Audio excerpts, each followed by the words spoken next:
Assalam alaykum wa rahmatullahi wa barakatuh, frères et sœurs en islam, que la paix, la miséricorde et les bénédictions d'Allah soient sur vous tous. Avant de plonger dans ce sujet profond et essentiel, je vous invite à vous abonner à notre chaîne Rayons d'Islam, afin de nourrir votre cœur et votre âme à travers la sagesse et la lumière de l'islam. Il était une fois un homme, humble et dévoué, qui marchait sur le chemin de la foi. Chaque jour, il priait avec ferveur, lisait les versets sacrés et cherchait à vivre selon la guidance d'Allah. Pourtant, comme tout être humain, il n'était pas exempt d'erreurs. Parfois, il se laissait emporter par la colère, parfois par la peur ou le doute. Mais à chaque fois, il revenait, le cœur lourd, les yeux embués de larmes, se repentant sincèrement. Il implorait la miséricorde d'Allah, convaincu que son pardon était infini, car le tout miséricordieux ne cesse jamais d'accueillir celui qui revient vers lui. Et pourtant, il se demandait, parfois dans le silence de sa solitude, pourquoi certaines fautes semblent plus lourdes à porter que d'autres. Pourquoi, dans la grande bibliothèque des péchés, certains sont effacés, tandis que d'autres laissent une trace profonde, difficile à effacer. Pourquoi certains péchés se voient accorder un pardon facile, et d'autres semblent fermer la porte de la miséricorde? La réponse, mystérieuse et puissante, se trouve dans une seule attitude, une seule position du cœur qui fait toute la différence. Cette attitude, c'est le rejet de l'unicité d'Allah, c'est-à-dire le fait de lui associer un partenaire. Une faute si grave que le Très-Haut, dans son infinie sagesse, nous révèle clairement: certes, Allah ne pardonne pas qu'on lui donne un associé. Sourate An-Nisa 4,48. Le poids de ces mots résonne avec une intensité particulière. Ce verset, ferme et catégorique, invite à la réflexion profonde. Pourquoi cette attitude est-elle unique en son genre, au point d'être impardonnable si elle demeure dans le cœur au moment de la mort? Imaginez un instant l'univers tout entier, la perfection de la création, la sagesse qui sous-tend chaque chose, de la plus petite étoile à la goutte de pluie, chaque souffle de vent, chaque battement de cœur. Tout cela existe par la seule volonté d'Allah, unique, sans associé, le créateur de toutes choses visibles et invisibles. Quand l'homme choisit de détourner son cœur de cette vérité, il s'éloigne de la source même de la vie, il ferme la porte de la miséricorde. Mais au-delà de cette gravité, il est essentiel de se poser la question qui touche l'intime. Avez-vous déjà réfléchi à la gravité de l'association, shirk? Quel est le poids de cette faute dans votre propre vie, dans votre propre cœur? Comment cette simple attitude peut-elle effacer tout ce que nous avons accompli, tout ce que nous avons espéré? L'histoire de cet homme pieux est aussi la nôtre. Nous avons tous, à un moment ou à un autre, été tentés par des idées, des croyances ou des actions qui s'éloignent de la pureté du tawhid. Mais ce qui fait la différence, c'est la conscience, la vigilance et la volonté de garder son cœur uni à Allah seul. Ainsi, ce voyage que nous commençons ensemble aujourd'hui vise à comprendre pourquoi cette attitude est si cruciale, si centrale, et comment elle influe sur notre relation avec le divin. Car comprendre, c'est déjà commencer à se rapprocher de la lumière. Au cœur de l'islam repose une vérité lumineuse, pure et puissante, le tawhid, l'unicité absolue d'Allah. Ce concept fondamental n'est pas seulement une idée théologique, mais la clé qui ouvre la porte de toute spiritualité authentique.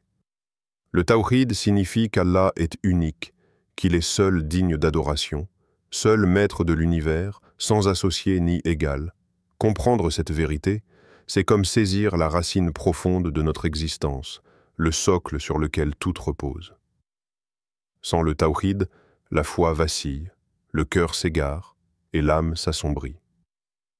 Avec lui, la vie prend un sens clair et limpide, car elle est alors tournée vers celui qui a créé les cieux et la terre, celui qui connaît ce qui est visible et invisible. Regardons l'exemple éclatant du prophète Ibrahim, paix sur lui, ce modèle de conviction et de courage. Dans une époque où l'idolâtrie régnait partout, où les hommes plaçaient leur confiance dans des statues et des images figées, Ibrahim a choisi la voie opposée. Il a rejeté toute forme d'association, toute idole, pour n'adorer qu'Allah, le Dieu unique, vivant et vrai. Son combat n'était pas seulement contre des pierres inanimées, mais contre une pensée erronée qui éloigne l'homme de sa nature profonde, qui enferme le cœur dans l'illusion. L'histoire d'Ibrahim, telle qu'elle nous est racontée dans le Coran, nous enseigne que le tawhid est un choix courageux, un engagement total. Il questionne ses proches, les invite à réfléchir, puis détruit les idoles, symbole puissant de son rejet catégorique de l'association. Ce geste n'est pas une simple révolte, mais un appel à revenir à la vérité originelle. Car l'adoration d'Allah seul est ce qui purifie le cœur, ce qui libère l'âme des chaînes de l'ignorance et de la dépendance. Allah nous rappelle cette vérité essentielle dans le noble Coran. Et votre Dieu est un Dieu unique. Pas de divinité à part lui, le tout miséricordieux, le très miséricordieux. Sourate Al-Baqarah 263. Ces mots portent en eux une puissance tranquille, un appel à reconnaître celui qui est unique, le miséricordieux par excellence, celui qui guide et protège. Le tawhid n'est pas seulement une croyance abstraite, c'est une expérience vécue qui transforme le cœur. Quand on place toute sa confiance en Allah seul, on découvre une paix intérieure inébranlable, une lumière qui éclaire même les moments les plus sombres. Mais au-delà de cette paix, le tawhid purifie notre regard sur le monde. Il nous aide à voir les choses avec sagesse, à reconnaître ce qui est vrai et à rejeter ce qui nous éloigne de notre essence. Il invite à une vie d'humilité, car reconnaître l'unicité d'Allah, c'est admettre sa propre faiblesse et sa dépendance totale à la source divine. Alors, au fond de vous, posez-vous cette question essentielle. Comment le tawhid peut-il transformer notre vie spirituelle et purifier notre cœur? Est-ce que votre foi est fondée sur cette vérité inébranlable? Est-ce que votre cœur s'est libéré des associations, des doutes et des illusions qui obscurcissent votre relation avec Allah? En méditant sur le tawhid, nous commençons à entrevoir un chemin lumineux où chaque pas nous rapproche du divin, où chaque souffle est un rappel de l'unicité d'Allah. C'est une vérité qui guérit, qui élève, et qui donne un sens profond à notre existence. Le shirk, cette attitude tant redoutée, est la porte qui sépare la lumière de l'ombre dans la vie spirituelle. Mais qu'est-ce réellement que le shirk? Ce mot, souvent évoqué, désigne l'association d'un partenaire à Allah, la déviation la plus grave qui puisse entacher la foi. Pourtant, le shirk ne se limite pas toujours à un acte visible, à une idolâtrie flagrante. Parfois, il s'insinue dans nos cœurs et nos intentions sous des formes subtiles, presque invisibles, qui peuvent passer inaperçues si l'on n'y prête pas une attention vigilante. Imaginez une femme pieuse, dévouée, qui consacre beaucoup de temps à la prière, au jeûne et à l'aide aux pauvres. Elle est fière de ses bonnes actions, convaincue qu'elle cherche la satisfaction d'Allah seul. Mais dans son cœur, sans qu'elle le réalise, se cache une attente d'éloge et d'admiration de la part des autres. Cette volonté d'être reconnue, admirée, devient alors une forme de shirk mineur, appelée riya, l'ostentation. Elle associe, sans le savoir, sa motivation à autre chose qu'Allah, diluant ainsi la pureté de son intention. Ce phénomène est plus courant qu'on ne le croit, car le cœur humain est complexe et fragile. Même celui qui croit agir pour Allah peut parfois voir ses actes entachés par des pensées ou des désirs qui détournent sa sincérité. Ce qui rend le shirk d'autant plus dangereux, c'est qu'il peut s'infiltrer sournoisement, rendant le croyant vulnérable à la perte de la miséricorde divine. Allah nous avertit avec une clarté sans équivoque. Allah ne pardonne pas qu'on lui donne un associé, mais il pardonne tout autre péché à qui il veut. Sourate An-Nisa 4,48. Ce verset nous confronte à une réalité troublante. Toutes nos erreurs, nos faiblesses, nos manquements peuvent être pardonnés, sauf si nous persistons dans l'association à Allah. La gravité du shirk réside précisément dans ce refus de la souveraineté unique d'Allah, dans cette rupture de l'alliance entre le serviteur et son Seigneur. Alors, Comment être sûr que nos intentions sont pures? Comment vérifier que nos actes ne sont pas entachés par cette attitude qui ferme la porte du pardon? La réponse se trouve dans une auto-analyse sincère et continue. Cela demande humilité, introspection et vigilance. Chaque fois que nous accomplissons un acte, demandons-nous: est-ce que je fais cela uniquement pour Allah? Ou y a-t-il une autre motivation? Est-ce que je cherche à plaire aux autres ou à me faire admirer? Le prophète Mohammed, que la paix soit sur lui, a mis en garde contre ce piège du cœur, rappelant que l'intention pure est la clé qui ouvre toutes les portes du paradis. Le shirk, même dans ses formes subtiles, éloigne du divin et brise cette clé. En ce sens, le combat contre le shirk est un combat intérieur, une lutte constante pour purifier son cœur, pour aligner ses intentions et ses actions avec la seule volonté d'Allah. Ce chemin exige sincérité, patience et une conscience toujours éveillée. Alors, chers frères et sœurs, posez-vous cette question essentielle. Comment vérifier que nos intentions et nos actes ne sont pas entachés de shirk? Ce questionnement peut être le premier pas vers une foi plus profonde, plus pure, et une relation renouvelée avec le Créateur. Dans l'immense océan de la miséricorde divine, il existe une porte toujours ouverte, une lumière au bout du tunnel de nos erreurs. La porte du repentir sincère, la tauba. Quelle que soit la gravité de nos fautes, quelle que soit l'ombre qui a pu s'abattre sur notre âme, Allah, le tout miséricordieux, invite avec une tendresse infinie chacun de ses serviteurs à revenir à lui, à se relever et à se purifier. Le Coran nous offre une promesse bouleversante. Dit: ô mes serviteurs qui avez commis des excès à votre propre détriment, ne désespérez pas de la miséricorde d'Allah. Sourate Az-Zumar, 39-53. Ces paroles sont un baume pour chaque cœur accablé par le poids de ses fautes. Elles rappellent que la miséricorde d'Allah dépasse tout, qu'il est prêt à accueillir celui qui se tourne vers lui avec sincérité et humilité.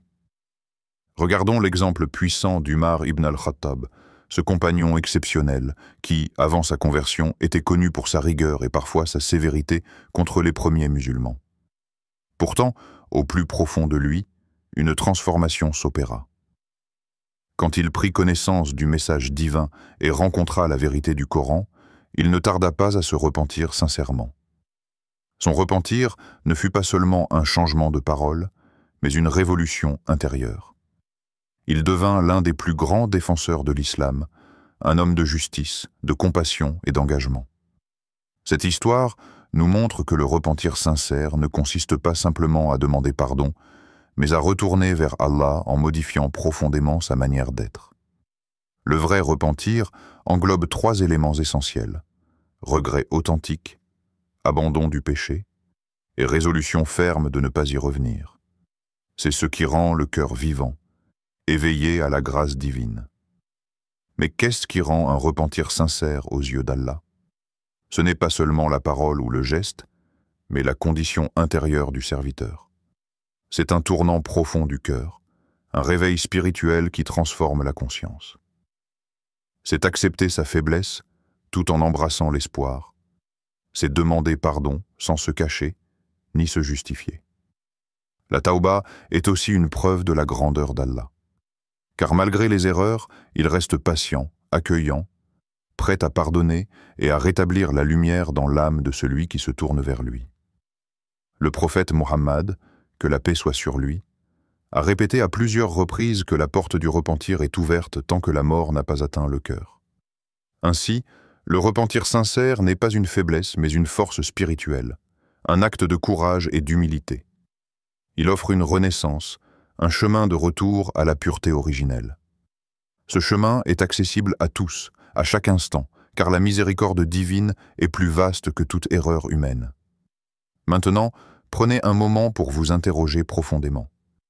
Qu'est-ce qui fait qu'un repentir est sincère aux yeux d'Allah? Est-ce que votre cœur s'ouvre vraiment à la transformation? Êtes-vous prêt à embrasser cette miséricorde infinie qui purifie et élève? Le cœur humain est un trésor précieux, un lieu sacré où naissent la foi, l'espoir et la paix. Mais ce même cœur peut devenir un champ clos, une forteresse hermétique où s'enracinent l'arrogance et l'orgueil. C'est ce refus d'ouvrir la porte à la vérité et à la correction qui constitue l'un des plus grands dangers spirituels. Quand le cœur se ferme, il se coupe de la lumière divine, il s'enfonce dans les ténèbres de l'ignorance et de l'égarement. L'arrogance est un poison subtil qui s'insinue insidieusement. Elle pousse l'être humain à nier ses erreurs, à rejeter le conseil, à croire qu'il est supérieur aux autres, voire même à Allah lui-même. Cette attitude est précisément celle que le prophète Mohammed, que la paix soit sur lui, a mise en garde avec force, rappelant l'importance de l'humilité. Il a dit « Quiconque a dans son cœur le poids d'un grain de moutarde d'orgueil ne rentrera pas au paradis. » Hadith rapporté par Muslim. Ce hadith met en lumière la gravité de cette maladie spirituelle. L'orgueil, même à son plus petit degré, empêche la connexion sincère avec Allah et avec les autres. Il crée un voile épais entre le serviteur et la miséricorde divine. Le prophète, que la paix soit sur lui, a également enseigné l'importance d'avoir un cœur ouvert, prêt à recevoir la vérité, à reconnaître ses fautes, à s'humilier devant le Créateur. L'humilité est une clé qui déverrouille les portes du pardon et de la sagesse. C'est un état où le croyant comprend qu'il est faible, dépendant de la guidance divine, et que seule la sincérité dans la recherche de la vérité peut le sauver. Dans le contexte de la spiritualité islamique, un cœur fermé est une prison, une source d'aveuglement. Le Coran nous rappelle à quel point cette posture est dangereuse, car elle nous éloigne du chemin droit. Face à cette réalité, une question essentielle se pose à chacun de nous. Votre cœur est-il ouvert à la vérité et à la correction? Ce questionnement est une invitation à l'introspection sincère. Est-ce que nous sommes prêts à accueillir les critiques, à admettre nos erreurs, à changer ce qui doit l'être? Ou sommes-nous figés dans une posture d'orgueil, convaincus que notre vision est la seule juste? Ouvrir son cœur à la vérité demande courage et humilité, deux qualités qui élèvent l'âme et rapprochent d'Allah. C'est en brisant les chaînes de l'orgueil que le serviteur peut aspirer à une foi pure, débarrassé de toute association et d'arrogance. Réfléchissez profondément à cette question. Votre cœur est-il une terre fertile pour la vérité, ou une forteresse close qui repousse la lumière? La relation entre le serviteur et Allah est une danse délicate, une connexion qui repose sur la foi, la confiance et la reconnaissance de l'unicité divine. Lorsque cette connexion est nourrie par la sincérité et l'abandon total à Allah, elle devient une source inépuisable de douceur, de paix et de force intérieure. Mais lorsque l'attitude du rejet ou de l'insouciance envers le tawhid s'installe, c'est cette relation précieuse qui se fragilise, se distend et peut même se briser. Rejeter ou négliger l'unicité d'Allah, c'est comme écarter la main tendue d'un proche qui veut nous soutenir. C'est une forme d'aveuglement spirituel qui laisse le cœur vide, isolé et vulnérable au tourment. Le cœur qui ne reconnaît pas la souveraineté absolue d'Allah se retrouve à errer dans un désert de doute et d'angoisse, privé de la lumière qui seule peut le guider. Mais le miracle du tawhid, c'est qu'il ouvre la porte à une intimité unique avec le Créateur. Allah ne se tient pas loin, inaccessible et indifférent. Au contraire, il est proche, infiniment proche, prêt à entendre la moindre prière, le plus petit souffle du cœur. Le Coran nous assure avec une tendresse infinie, et quand mes serviteurs t'interrogent sur moi, alors je suis proche. Je réponds à l'appel de celui qui me prie quand il me prie. Sourate Al-Baqarah 2:136. Cette proximité divine est un appel à la confiance totale, à l'abandon des inquiétudes et des peurs. Quand nous plaçons notre foi dans l'unicité d'Allah, quand nous nous remettons pleinement à lui, nous expérimentons cette douceur, cette présence apaisante qui enveloppe notre être. C'est un lien vivant, un dialogue silencieux entre le cœur du croyant et celui qui l'a créé. Pourtant, ce lien n'est pas toujours évident. Dans le tumulte de la vie, les préoccupations, les doutes et parfois la négligence peuvent obscurcir notre conscience de cette proximité divine.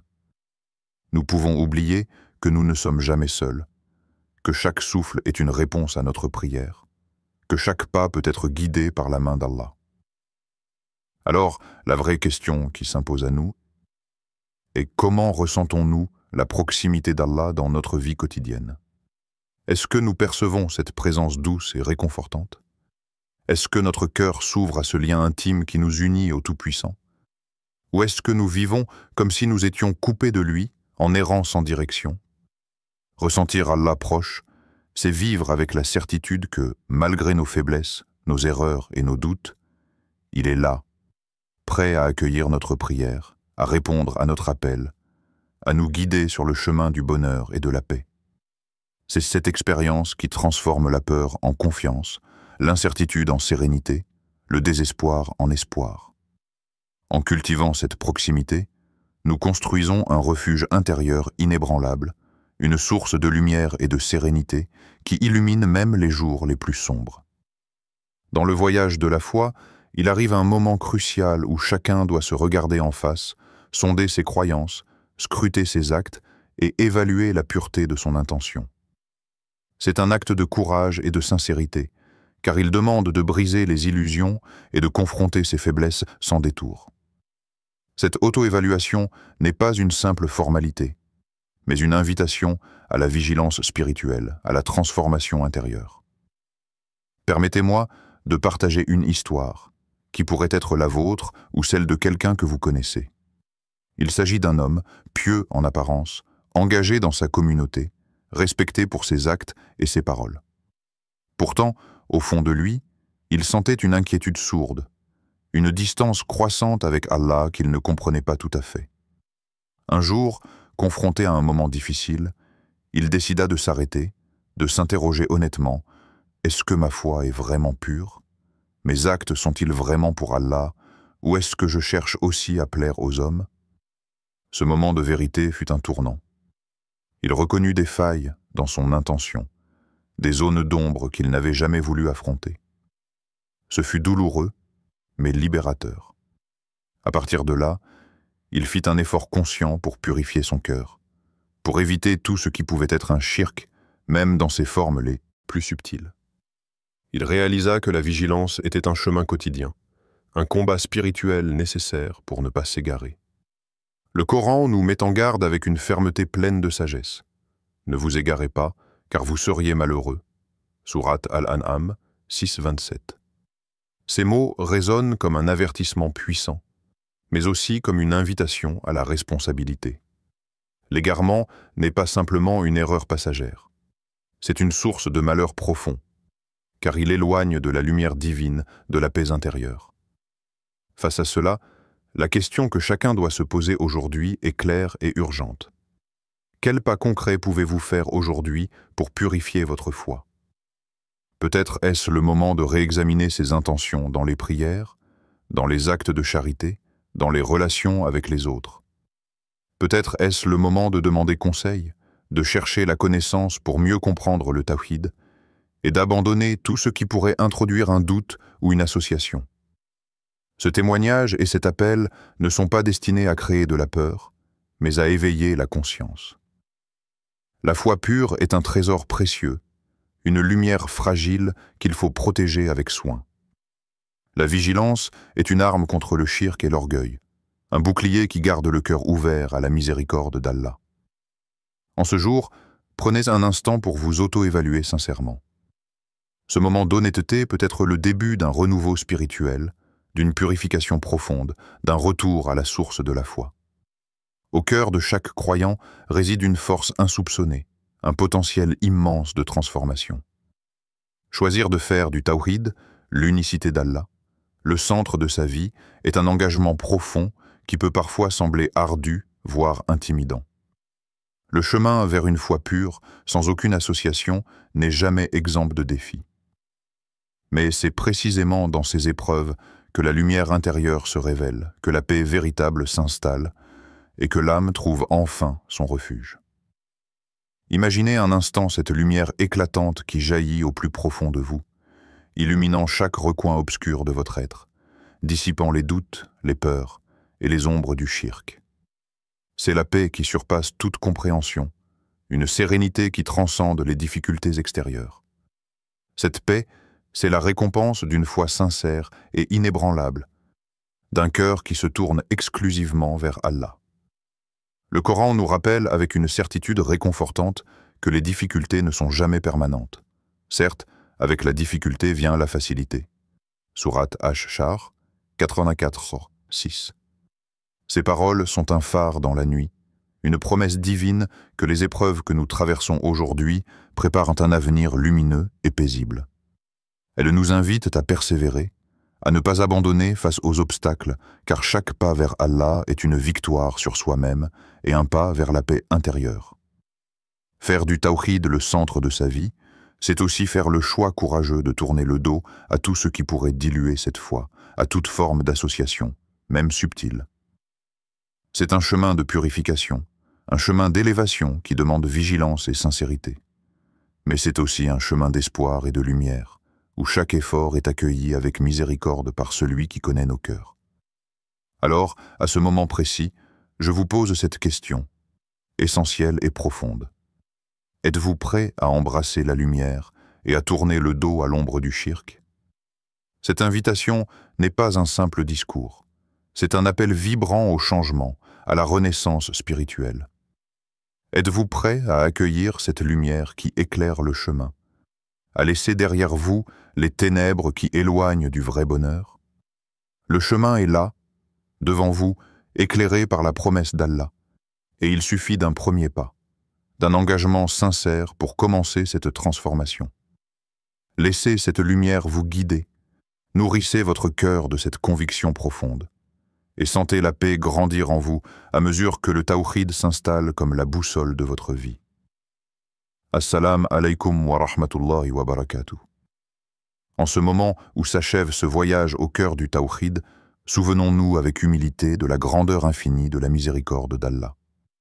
Sa compassion dépasse tout entendement, et sa porte reste toujours ouverte à celui qui vient à lui avec un cœur sincère et pur.